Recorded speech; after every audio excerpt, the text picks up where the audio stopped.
हे learners, very warm welcome. और आज हम शुरुआत करेंगे एक ब्रांड न्यू टॉपिक के साथ, लिटरेरी मूवमेंट्स।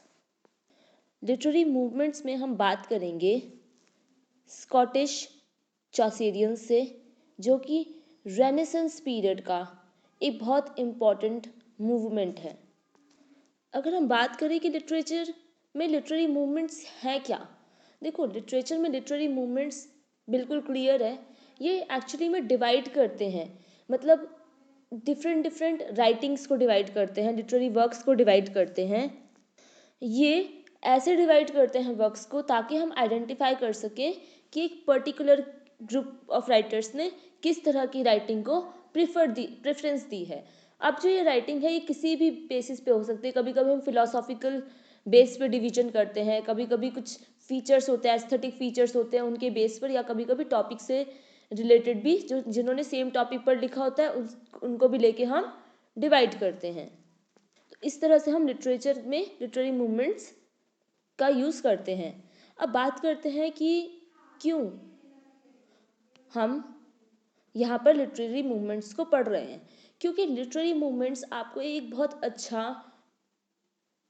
ब्रॉड व्यू देगा और इसके अलावा एक अच्छा डिवीजन देगा आपकी प्रिपरेशन में। वो कैसे देगा वो आगे आप समझ जाएंगे और मैं आपको डिफरेंट वीडियोस में बताती भी रहूँगी। खैर, हम बात करते हैं रेनेसेंस की। अब स्कॉटिश चॉसेरियंस की तरफ जाने से पहले रेनेसेंस के बारे में जान लो।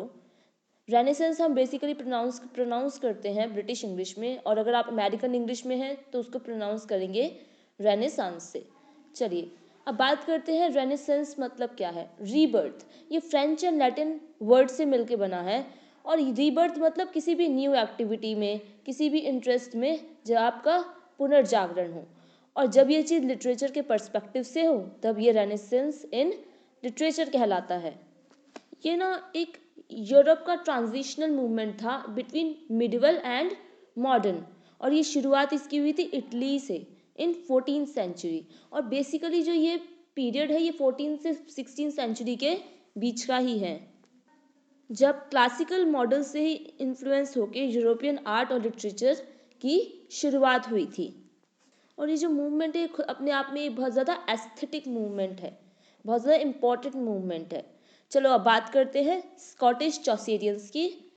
अगर हम बात करें स्कॉटिश चॉसेरियंस की तो स्कॉटलैंड जो कि यूके का पार्ट है, और चॉसेरियंस क्योंकि ये इन्फ्लुएंस थे जेफरी चॉसर और उनके फॉलोअर्स जॉन लिडगेट से, इसलिए इसे स्कॉटिश चॉसेरियन कहा जाता है।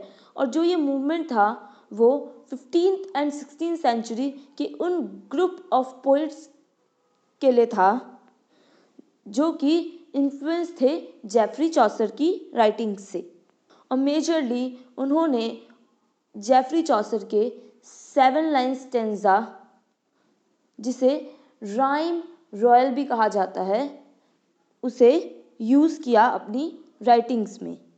अगर हम बात करें राइम रॉयल की तो ये एक 7 लाइन स्टेंजा है, और इसे इस तरह से इसकी राइमिंग स्कीम है A B C आप इस एग्जाम्पल में देख सकते हैं। ये जेफरी चॉसर ने अपने वर्क ट्रॉइलस एंड ट्रेसिडा में यूज़ की थी, और ये नहीं पता है कि ये टर्म किसने इन्वेंट की थी। कहा जाता है कि ये जो राइमिंग स्कीम है ये एक्चुअली में बोरो की गई थी फ्रेंच एंड इटालियन पोट्री से। और ये जो हमारा राइम रॉयल स्टेंजा है ये बहुत ज़्यादा फेमस हुआ था स्कॉटिश चॉसेरियंस की वजह से ही 15th एंड 16th सेंचुरी के टाइम पर। अब हम बात कर लेते हैं इसके कुछ मेजर राइटर्स की। सबसे पहले हम बात करेंगे किंग जेम्स वन की। ये स्कॉटलैंड के किंग थे जो कि 1406 से 1437 तक किंग रहे थे स्कॉटलैंड के। और इन्हें जाना जाता है 7 लाइन स्टेंजा का। इन्होंने बहुत अच्छा यूज़ किया था अपने वर्क्स में, और इन्होंने उसको नाम दिया था rhyme royal, RIME, rhyme royal. इन्होंने कुछ सटैरिकल पोट्रीज लिखी हैं जिसमें the ballad of good council और द क्राइस्ट कर्क ऑन द ग्रीन बहुत ज़्यादा फेमस हैं। अब बात करें रॉबर्ट हेनरिसन की, तो ये 1425 से 1500 तक थे और ये डनबर जितने पॉपुलर तो नहीं हुए, पर ये बेस्ट पोएट थे अमंग स्कॉटिश चौसेरियंस। और जो इनकी लिरिकल पोएट्री थी उसमें एक रियल चार्म था। इनकी बात करें कुछ इम्पॉर्टेंट वर्क्स की, तो इन्होंने लिखा था टेस्टामेंट ऑफ क्रेसिडा, जो कि इन्होंने चौसर के वर्क ट्रायलस एंड क्रेसिडा के कंटिन्यूएशन में लिखा था। Next the moral fables of Aesop, next Orpheus and Eurydice, Robin and Makyn. अब बात करते हैं थर्ड पोएट गैविन डॉगलस की। ये इन्हें प्रीकर्सर ऑफ ह्यूमैनिज्म कहा जाता है, क्योंकि इन्होंने अपने वर्क्स में ह्यूमैनिटी को प्रमोट किया।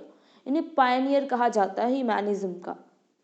और इन्होंने वर्जिल को वर्स में ट्रांसलेट किया, जो कि बहुत ज़्यादा इम्पॉर्टेंट वर्क है इनका लिटरेरी वर्क्स में।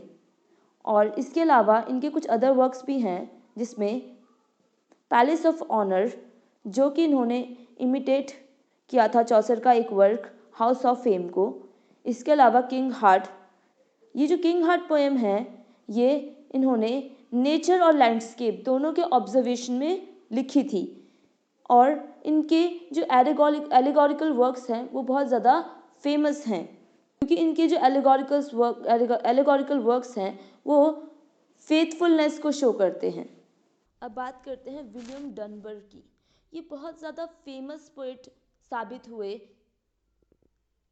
स्कॉटलैंड के, और ये रॉबर्ट बर्न्स, जो कि बहुत ज़्यादा फेमस स्कॉटिश पोएट हैं, उनके साथ इनका नाम आता है। ये जो वर्क लिखते थे वो ज़्यादातर सटायरिकल वर्क्स होते थे। ये ज़्यादातर सटायर करते थे क्लर्जीज पे, विमेन पे और ट्रेड्समैन पे। इनके बहुत कुछ इंपॉर्टेंट वर्क्स हैं, जिसमें the two married women and the widow, इसके अलावा the devil's inquest, the James four और मार्गरेट की मैरिज पर इन्होंने एक वर्क लिखा था the thrissil and the rose. इसके अलावा इनका बहुत एक मेजर एलिगोरिकल वर्क है जिसके लिए एक्चुअली जाने जाते हैं, द गोल्डन टार्च।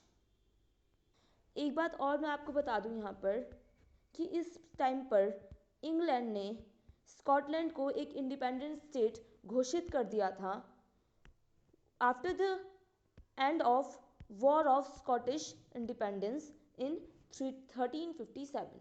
तो ये वॉर हुई थी, वॉर ऑफ स्कॉटिश इंडिपेंडेंस 1357 में, जिसके बाद इंग्लैंड ने स्कॉटलैंड को अलग स्टेट घोषित कर दिया। आपने कहीं ना कहीं ये नोटिस किया होगा कि इन जो राइटर्स हैं इन्होंने ज़्यादातर एलिगोरिकल वर्क्स लिखे हैं, क्योंकि ये मिडिवल एज का टाइम था इसीलिए। और एलिगरी टर्म मैंने डिस्कस की है अपने लिटरेरी डिवाइसेस की सीरीज़ में, आप जाके वो ज़रूर देखें।